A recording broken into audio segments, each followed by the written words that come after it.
Bonjour, bienvenue dans la nouvelle émission de BTFX. Aujourd'hui, on teste la SYB5 basse synthétiseur de Boss. La marque n'a plus rien à prouver avec ses multi-effets, ses pédales séparées, ses modélisations d'amplis, de synthétiseurs et j'en passe. Nous avons déjà parlé de l'histoire de la marque lors de la vidéo Boss R20 Space Echo. Du coup, je vais pas me répéter. Les synthétiseurs ont chamboulé le monde de la musique amplifiée il y a déjà bien 60 ans, bien que son invention date de début 1900. Et bien sûr, ça s'est répandu au milieu du siècle dernier dans la musique électronique, le funk et plein d'autres musiques expérimentales. On pourrait parler de comment transformer une onde sinusoïdale en onde carrée, en dents de scie ou en pulse. C'est un poil compliqué et j'ai pas tout compris. Apparemment, le nombre d'oscillateurs dans un synthétiseur est infini. Grâce au progrès informatique en matière de calcul, nous pouvons aujourd'hui facilement additionner en temps réel des dizaines d'oscillateurs en même temps. On retrouve ça dans toutes les pédales qui simulent les synthétiseurs. Mais revenons à la SYB5, une pédale qui a déjà un certain âge. Un tracking amélioré par rapport à la SYB3, la SYB5 nous offre 11 modes de synthé dont certains polyphoniques. Le tracking, c'est quoi? La polyphonie, c'est quoi? Ok. Le tracking, c'est le suivi des notes quand tu joues. D'ailleurs, on peut voir sur les pédales qui ont 30 ans, le tracking est très faible. C'est-à-dire qu'il y a toujours un retard quand tu joues. Tu joues et le son apparaît après. Ça, c'est un mauvais tracking. Quoi qu'il en soit, il faut être extrêmement précis quand tu joues. Dans cette pédale, les modes sont essentiellement monophoniques, c'est-à-dire que tu peux jouer qu'une note à la fois. Si t'en joues deux en même temps, la pédale va pas savoir laquelle prendre. Du coup, la pédale va hésiter entre la tonique, la quinte ou la tierce. Ça va donner un truc insupportable, comme un glitch.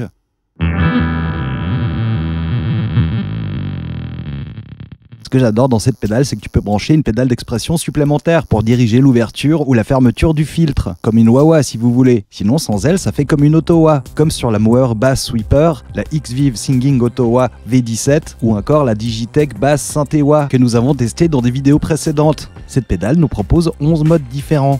Le mode 1 à 3 en dents de scie, le mode 4 à 6 carré, le mode 7 à 9 impulsion, le mode 10 à 11 W-shape. Le mode en dents de scie nous propose un son très tranchant, et nous aurons des variations avec les autres modes, et du coup nous pourrons couper un tronc d'arbre. Le mode onde carrée produit un son un peu plus doux, du coup on va pouvoir jouer avec notre Nintendo. Le mode impulsion nous propose un son tranchant qui diffère du mode en dents de scie. Ça ressemble vachement aux oscillateurs de Pito. Graphiquement, ça ressemble vachement à ça. Le mode Wave Shape nous propose de transformer l'entrée de notre guitare ou notre basse en son synthétisé. Et du coup, ce mode est polyphonique, c'est-à-dire que vous pouvez faire des accords. Pour le reste des réglages, nous avons un volume différent pour l'effet et le son direct de notre instrument. Nous avons un double potentiomètre avec le réglage de fréquence et de résonance. En gros, c'est comme un équaliseur extrême. Après, nous avons le bouton Decay Rate. Le decay, c'est la longueur de l'effet et le rate, c'est la rapidité. Et du coup, quand on branche une pédale d'expression, ça agit sur le Decay Rate. Mais tout dépendra du réglage de fréquence et de résonance. La première fois que j'ai testé cette pédale, ça devait être en 2006. J'avais branché ma guitare baryton sur mon ampli à lampe, j'ai enclenché la disto de mon ampli et j'ai trouvé le son vraiment fantastique. Une sorte de combo entre électro et électrique. Le temps a passé et mon ampli est mort. Du coup, pour le test, j'ai branché des distos juste après la SYB5. Vous verrez, ça donne des sons très intéressants. C'est-à-dire que ça va rajouter de la distorsion sur l'effet synthétiseur. Mais bon, on va commencer sans.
Pour conclure, on peut dire que la SYB5, basse synthétiseur de Boss, nous offre des sons incroyables. Bien sûr, la technologie a énormément avancé depuis le temps. D'autres marques proposent des pédales synthétiseurs encore mieux. Et c'est vrai que pour l'époque, c'était révolutionnaire. À l'heure actuelle, on peut la trouver à partir de 170 balles, toute neuve dans les magasins de musique. Merci d'avoir regardé ce test sur BTFX et à bientôt pour une prochaine émission.